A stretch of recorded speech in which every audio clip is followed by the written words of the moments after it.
Satish Poonia BJP के नेता, BJP के पूर्व प्रदेश अध्यक्ष हैं। सतीश जी, अब जो जिस तरीके से एग्जिट पोल आया, अब तो मतगणना में कुछ ही वक्त बाकी है, लेकिन कहीं धड़कनें बढ़ रही है बीजेपी की भी? बीजेपी की धड़कन नहीं बढ़ रही है। कांग्रेस के लिए एग्जिट है, बीजेपी के लिए तो एंट्री है। और इसलिए हम लोग बहुत पहले से भी आश्वस्त थे, क्योंकि जब से 18 में सरकार आई थी और जो सरकार के हालात थे 6 महीने बाद ही, राजस्थान की जनता बहुत पहले मन बना चुकी थी, आज भी उसी पर कायम है।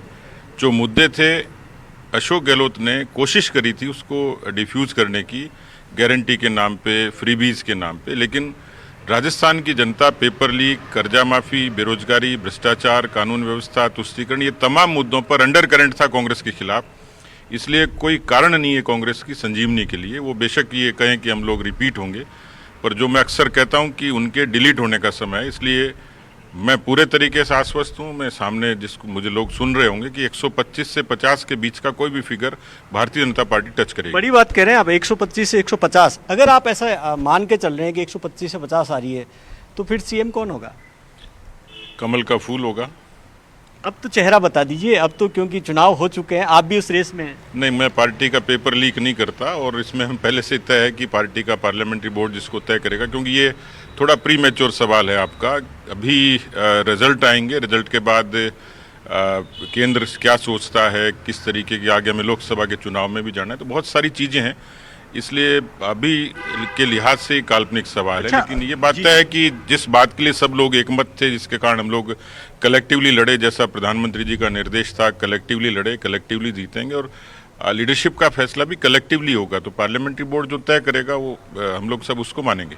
अच्छा, अब आप कह रहे हैं कि सब कुछ ठीक है। वसुंधरा राजे आज सुबह से मंदिर की यात्रा पे, सुबह मोती डूंगरी गणेश जी मंदिर गई, अभी दौसा के अंदर है बालाजी मंदिर। वसुंधरा राजे की क्या भूमिका रहेगी?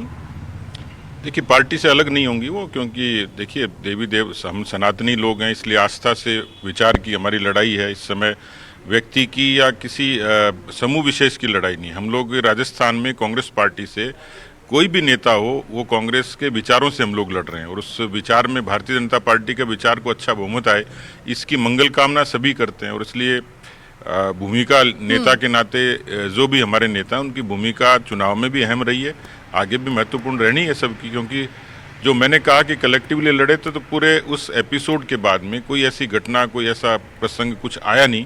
सब लोग मिलकर लड़े और दम लगा के लड़े। सबने उम्मीदवारों का मजबूती से समर्थन भी किया, और इसलिए हर नेता की अहमियत है। आप कह रहे हैं कि भूमिका वसुंधरा राजे की भी अहम रही है, तो आप बताइए कि क्या आपको लगता है कि आगे की भूमिका क्या सीएम वाली उनकी रहेगी? और 125-30 का अगर आप दावा कर रहे हैं, तो उसके बाद में भी क्या? देखिए, मैंने कहा ना कि सीएम का मैं कोई पूर्वानुमान नहीं करूंगा। उसमें हम लोग मर्यादा से बंधे हुए, संसदीय दल जो तय करेगा वही होगा। कौन होगा ये भविष्य गर्भ में है। अनेक प्रदेशों में अनेक बार पार्टी ने अलग अलग तरीके के फैसले किए हैं, लेकिन कुल मिला के भारतीय जनता पार्टी का मुख्यमंत्री होगा, और वही होगा जो केंद्र संसदीय दल तय करेगा।